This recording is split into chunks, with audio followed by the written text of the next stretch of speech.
सोबत असेल जाणीव। रोखोक बातम्यांसाठी पाहत राहा जाणीव मराठी। होऊ द्या जाणीव। लाईक करा, शेअर करा आणि सबस्क्राईब करा आपल्या हक्काचे चॅनल जाणीव मराठी।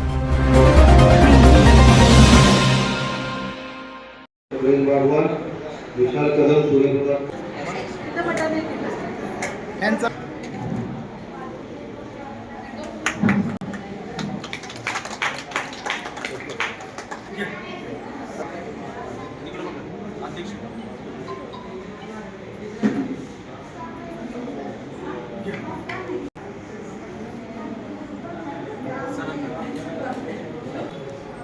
इकडे बघा।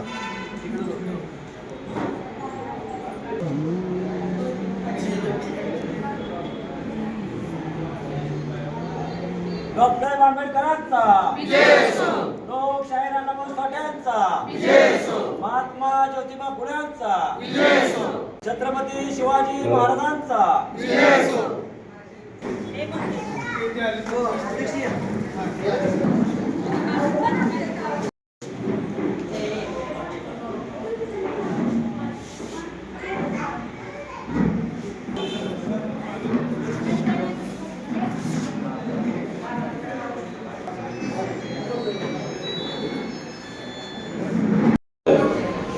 कार्यकर्त्यांचा प्रबोधन आणि व्याख्यान कार्यक्रमाचं उद्घाटन या ठिकाणी प्रभातचे उपसंपादक माननीय चंद्रकांत देवरुखकर यांच्या हस्ते झालेला आहे। त्याचबरोबर माजी नगराध्यक्ष माननीय विजय गडेकर, माधवराव साठे, डॉक्टर रमाकांत साठे आणि मी, त्याचबरोबर कामगार आघाडीचे आमचे या ठिकाणी किशोर धुमाळ उपस्थित राहिलेले आहेत। त्याचबरोबर आजच्या या कार्यक्रमाची पार्श्वभूमी की गेल्या 14 तारखेला आंबेडकरांची जयंती झाली आणि आपण सगळ्यांनी जयंती साजरी केली मोठ्या उत्सवामध्ये। आणि जयंती साजरी करत असताना कार्यकर्ता हा विचारानं घडला पाहिजे, वैचारिक विचार कार्यकर्त्यांच्या डोक्यात राहिला पाहिजे, म्हणून आज आपण या ठिकाणी व्याख्यानाचा कार्यक्रम आयोजित केलेला आहे। थोड्या वेळामध्ये प्रदीप कांबळे या ठिकाणी येतील, दीपक प्रभावकर या ठिकाणी येतील। मात्र कार्यक्रम जे काय आणि प्रमुख पाहुणे आपल्यामध्ये आलेले आहेत कार्यक्रमाला, तो कार्यक्रम आपल्याला संपवायचा आहे, म्हणजे कार्यक्रम उरकायचा आहे आपल्याला। या ठिकाणी हाल थोड्या वेळासाठी 3 वाजेपर्यंत हाल असल्यामुळं कार्यक्रमाची आपण लवकर सुरुवात करतो। या ठिकाणी जे कार्यक्रमाला उपस्थित आहेत ते विजय बडेकर माजी नगराध्यक्ष, त्याचबरोबर या ठिकाणी आपले माधवराव साठे पुरस्कार त्यांना मिळालेला आहे शासनाचा, त्याचबरोबर आपले सहकारी राष्ट्रीय समाज पक्षाचे जिल्हाध्यक्ष रमाकांत साठे, कामगार आघाडीचे नेते किशोर धुमाळ, त्याचबरोबर या ठिकाणी आपले सर्व पदाधिकारी कार्यकर्ते, अण्णाभाऊ साठे कृती समिती, दलित महासंघ आणि राष्ट्रीय समाज पक्ष। खरं तर कार्यकर्त्यांचा प्रबोधन मेळावा या ठिकाणी होणार आहे आणि या मेळाव्यामध्ये जे काय वक्ते येणार आहेत ते येतीलच। मात्र या ठिकाणी जो कार्यक्रम आपण ठेवलेला आहे त्या कार्यक्रमाची जी पार्श्वभूमी, आपण सर्व महापुरुषांच्या जयंत्या साजऱ्या करीत असतो आणि जयंत्या साजऱ्या करीत असताना आपण सर्वजण एकत्र येऊन या महापुरुषांच्या जयंत्या साजऱ्या करतो। त्याच्या मागचा एक उद्देश आहे की बाबासाहेब आंबेडकरांची जयंती आपण फार मोठ्या उत्साहात साजरी करतो। बाबासाहेब आंबेडकरांच्यामुळे आज जे आपण सगळे या ठिकाणी उपस्थित आहे, सगळे जे आपण या ठिकाणी जमलोय, त्याला खरं तर कारण बाबासाहेब आंबेडकरांच्यामुळे आपण आज माणसात आहे। खरं तर या कार्यक्रमाचं स्वरूप एक व्याख्यान म्हणून आपण ठेवलेलं आहे। मात्र आता ते व्याख्यान ते आलेलं असल्यामुळे या ठिकाणी मला बोलावं लागतं आणि आपण कायमस्वरूपी चळवळीत काम करत असल्यामुळे आपला तो ट्रेड वेगळा आहे भाषणाचा किंवा सांगण्याचा, बोलण्याचा, आणि इथला वक्ता म्हणून बोलण्याची जी काय होते ते प्रदीप कांबळे येणार आहे। मात्र या ठिकाणी जो कार्यक्रम होणार आहे तो कार्यक्रम आता सुरू करतोय आणि या ठिकाणी सर्व कार्यकर्ते उपस्थित आहेत। त्यांचं विषय या ठिकाणी अण्णाभाऊ साठे कृती समिती दलित महासंघाच्या वतीनं त्यांचं सर्वांचं स्वागत करतो आणि या ठिकाणी जे कार्यक्रमाला आपल्या उद्घाटक म्हणून आहेत आपले दीपक चंद्रकांत देवरुखकर, त्यांना मी विनंती करतो की आपण थोडक्यात आपलं मनोगत व्यक्त करावं। लोकशाहीसाठी कृती समिती आणि भारतरत्न डॉक्टर बाबासाहेब आंबेडकर जयंती उत्सव समितीच्या वतीने या जयंती महोत्सव अनेक कार्यक्रम झाले. आपल्या सर्वांचे नेते सन्माननीय उमेशजी सावंत हे सातत्यानं समाजासाठी धडपडत असतात. गेल्या अनेक वर्षापासून त्यांना मी ओळखतो आणि त्यांचं कार्य जवळून पाहतो. या कार्यक्रमात त्याने मला बोलवलं, मला खूप आनंद वाटला. त्या कार्यक्रमाचं आपल्या सातारा नगरीचे माजी नगराध्यक्ष माननीय प्रकाशजी वडेकर सर, तसेच डॉक्टर रमाकांत साठे, आपले सर्व इतर पदाधिकारी, आमचे सर्व पत्रकार मित्र, आज या सोहळ्याच्या निमित्तानं काही वेळात आपले प्रमुख व्याख्याते येणार आपलं प्रबोधन करतीलच. पण या एकूण वाटचाली, सध्याच्या सामाजिक वाटचालीत आपण जेव्हा चालतो तेव्हा सध्याचं एक वातावरण समाजातलं आपण दररोज पाहतोय, सोशल मीडियावर अनुभवतोय, इकडे समाजात अनुभवतोय. एक विदारक असं चित्र समोर उभं आहे. महागाईनं आपण सगळे होरपळतोय.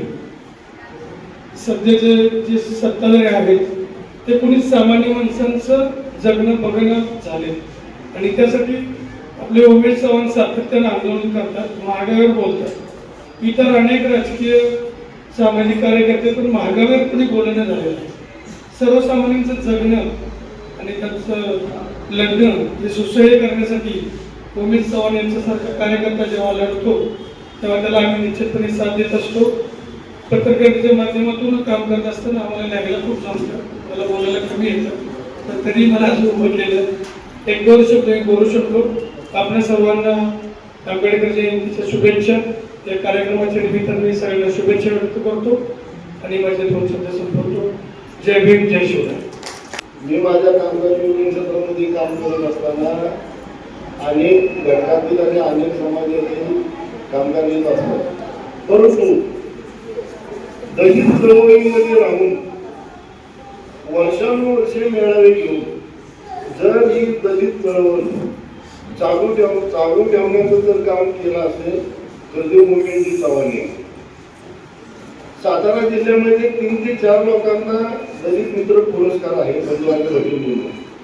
आज दिनांक अखेर मला जसं समजतंय तेव्हापासून आज दिनांक अखेर ज्यांना ज्यांना दलित मित्र पुरस्कार महाराष्ट्र शासनाने प्रदान केलेले आहेत त्या माझ्या बांधवांनी आणि बहिणींनी एकही असा कुठला दलित मेळावा, शोषित मेळावा, वंचित लोकांना एकत्र घेऊन ज्ञान प्रबोधन करण्याचं जे काम कुणी केलेलं नाही ते काम आज दिनांक अखेर आमचे उमेशजी चव्हाण करत आहेत.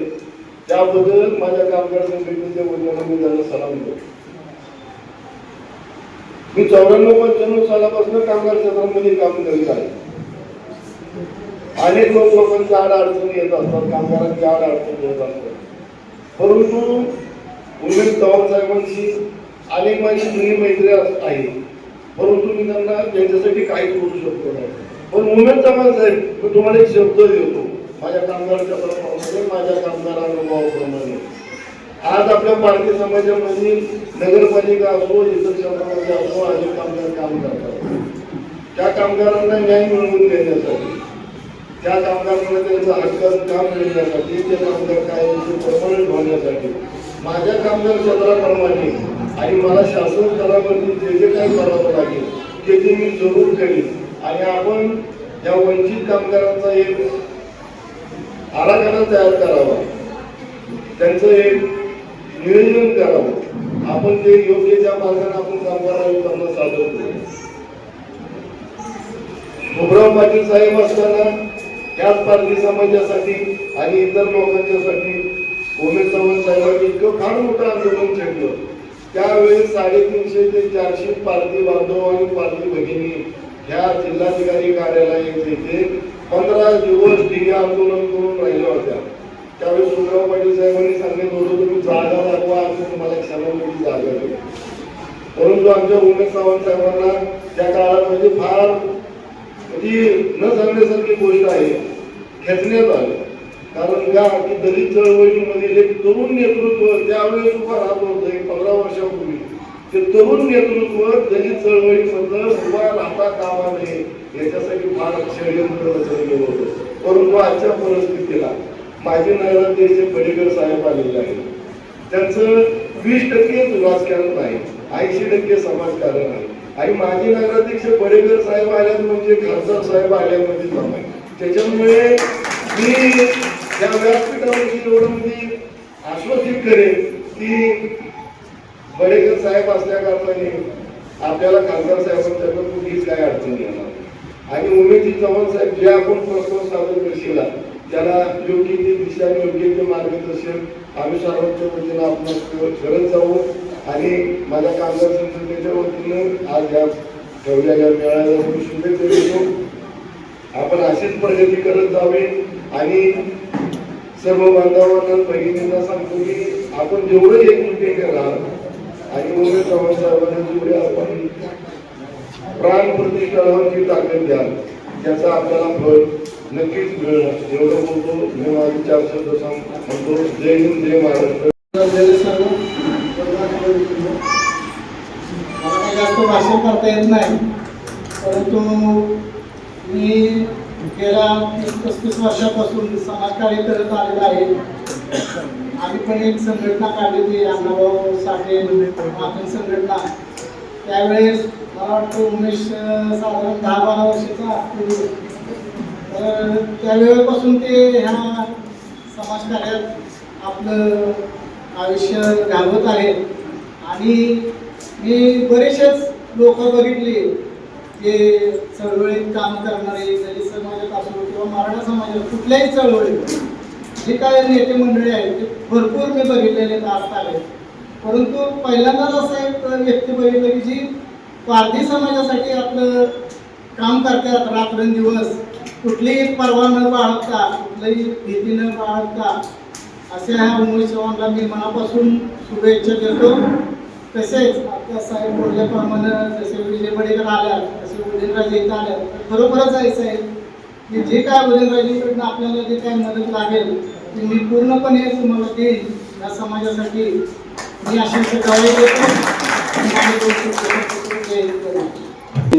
या निमित्तानं जो आज कार्यक्रम आयोजित केलाय आणि लोकशाहीर अण्णाभाऊसाठी कृती समिती उमेद चव्हाणांच्या सानिध्यात गेले 3 वर्षापासून मी आहे.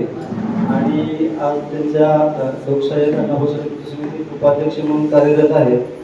कार्यरत असताना एक शिकायला मिळालं की समाजाची ओढ किंवा त्याच्यासाठी भांडायचं किंवा आपलं काम आहे म्हणून काम करायचं, तिथं चळवळ कशी करायची हे मला आता उमेद चव्हाणांकडून बरं काहीतरी शिकायला मिळतंय. आणि त्यामुळे मी आता त्यांचे जे काही उपक्रम राबवत आहेत त्याच्यामध्ये ते आम्ही काम करतोय एकत्र, त्याचा मला मोठा आनंद होतोय. त्याचबरोबर आता ज्यावेळेस हे करत असताना की ज्यावेळेस समाजामध्ये चांगली काही कामं करतात लोक, त्यांचा सन्मान झाला पाहिजे, केला पाहिजे. मग विविध क्षेत्रात असतील, वैद्यकीय क्षेत्रात म्हणा, पत्रकार म्हणा, सामाजिक कार्यामध्ये, तर त्यासाठी आम्ही काय उपक्रम राबवायला लागलो की ते आज आपण त्या लोकांचे सन्मान करणार आहोत. यामध्ये काही आपल्या पत्रकार बंधू आहेत, वैद्यकीय क्षेत्रात आहेत आणि काही सामाजिक क्षेत्रात आहेत, यांचाही आपण सन्मान करणार आहोत. तर या लोकांची काही नावं सांगतोय, त्यांचा आपण सन्मान करणार आहोत. पत्रकार बंधूच आहेत बऱ्यापैकी. तर त्यामध्ये प्रथम आम्ही लोकशाहीर अण्णाभाऊसाठी कृती समितीतर्फे जो सन्मान करणार आहोत तर माननीय चंद्रकांत देवरुखकर साहेब आहेत, माननीय परत तबरेज भागवान सर आहेत, त्यानंतर सूर्यप्रताप कांबळे, RD भोसले सर आहेत, गुरुनाथ जाधव, डॉक्टर तरफे आहेत, डॉक्टर खाडे, कदम मॅडम आणि काटकर डॉक्टर, असं सर्वांचा आम्ही सन्मान करणार आहोत. ही प्रयत्न यांच्याकडून म्हणजे करत असताना की भेटले बाबा या लोकांचाही सन्मान करा की जेणेकरून त्यांचाही काही आदर्श आपल्याला घेऊन त्यांच्याप्रमाणे काही लोकांना आपल्याला मदत करता येईल किंवा त्यांच्या थ्रू लोकसंपर्क वाढेल, लोकांचे अडीअडचणी समजून घेऊन त्यांना सोडवण्यासाठी कसं मदत करता येईल हे आपल्याला याबद्दल. आणि या कार्यक्रमास मला 2 मिनिटं बोलण्याची संधी दिली त्यामुळे या मंचाच्या धन्यवाद मानतो आणि थांबतो. जय हिंद. जीवनामध्ये अनेक प्रसंग घडतात, पण कोण काही झालं, कोण कुठे गेलं, वेळ नाही, आमचं झालं, मला मिळाले. मात्र जयंतीच्या निमित्तानं माझे मित्र उमेश चव्हाण आणि त्यांच्या सहकार्याने आज जो हा कार्यक्रम ठेवलेला आहे, मुख्य कारण जयंती उत्सव. 14 तारखेला जयंती झाली, परंतु आपल्या सवडीनं आपण 14 एप्रिल ते बुद्ध पौर्णिमा या दरम्यानच्या काळात आपण या महामानवाचा आपण जयंती उत्सव साजरा करतो. आज चव्हाण सरांनी या दिवशी या जयंतीचा उत्सव करण्याचं ठरवलं आणि मान्यवरांच्या हस्ते भारतरत्न डॉक्टर बाबासाहेबांच्या प्रतिमेचं पूजन करून या ठिकाणी हा कार्यक्रम होत आहे. मित्र, आज खरं तर मी प्राध्यापक कांबळे यांना ऐकायला आलो होतो आणि बोलण्याचा काही प्रश्नच येणार नाही, आपल्याला काही 1-2 मिनिटं बोलावं लागेल असं वाटत. परंतु आज कांबळे सर न आल्यानं या ठिकाणी मला बोलायला संधी मिळालेली आहे.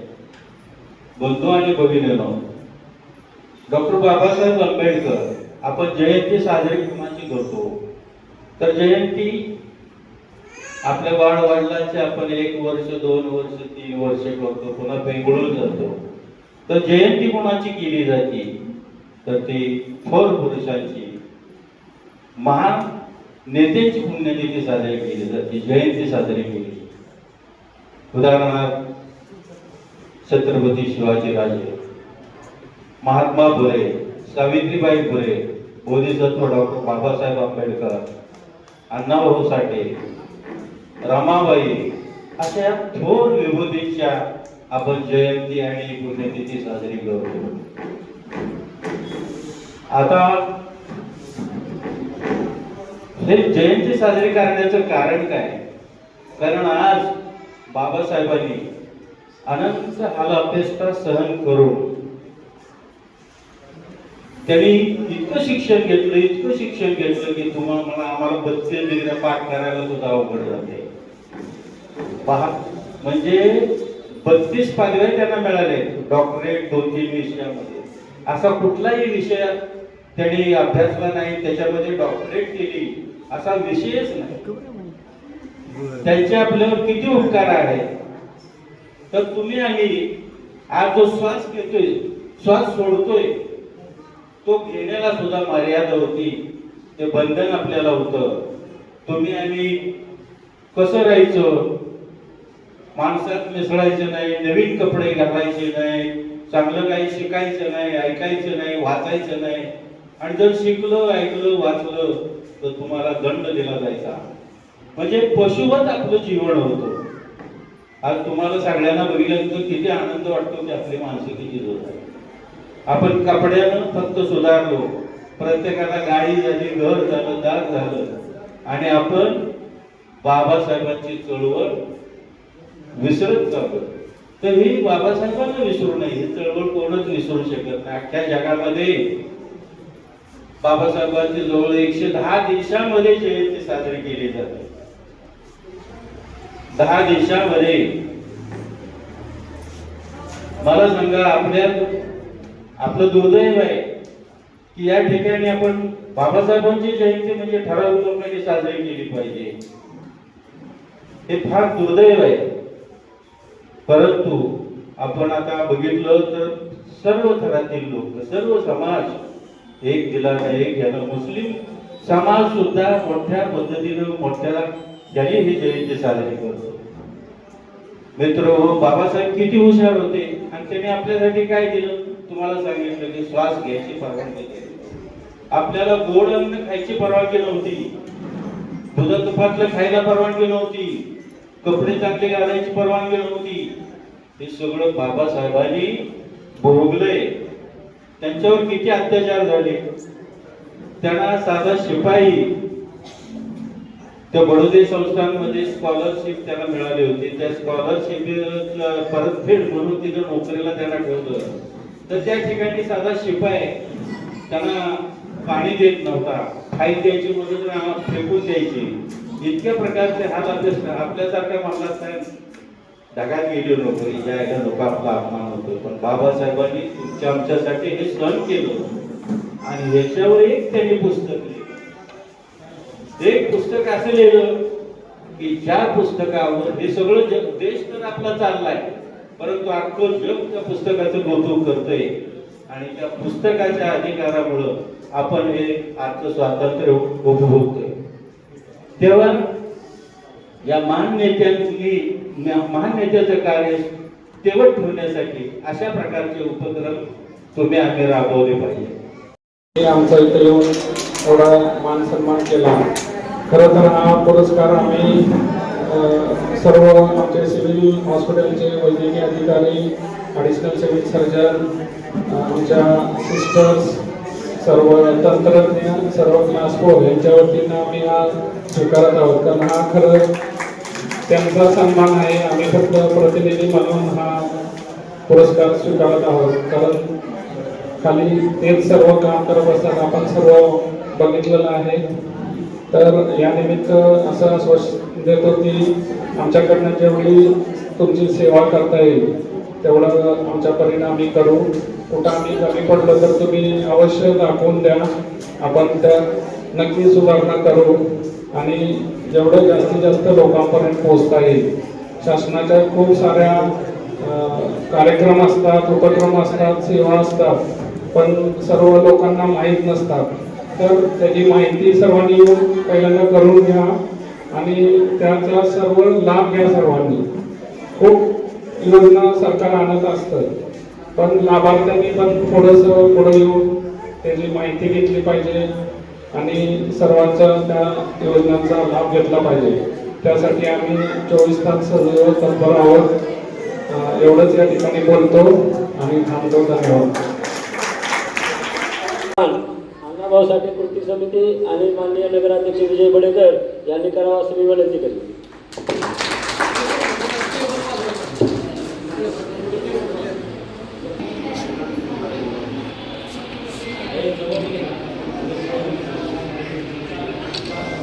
त्यांचे या ठिकाणी चॅनल आहे, फार डॅशिंग पत्रकार म्हणून त्यांना ओळखलं जात आहे.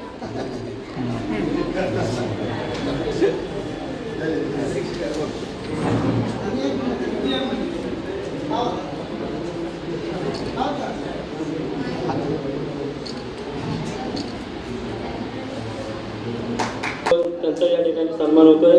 आपण सर्वांनी टाळ्या वाजवा. सरगलबाई भगवान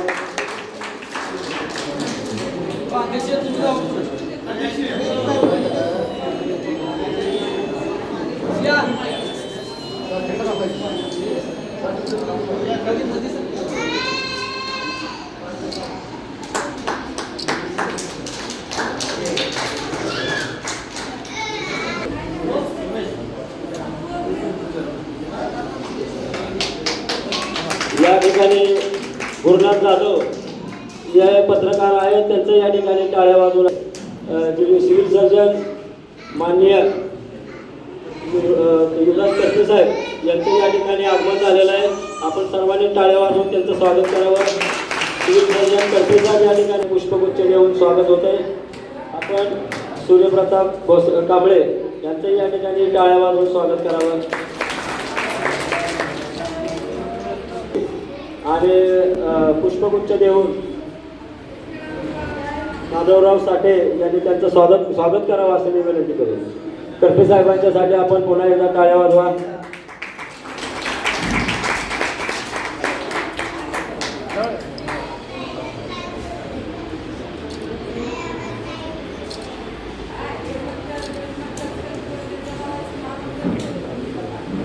मोठं लिहिलं होतं आणि त्यामुळे आपला रस्ता झाला, तो मिलिंद चव्हाणांच्यामुळे रस्ता झाला. त्यांचं मनापासून अभिनंदन, शुभेच्छा.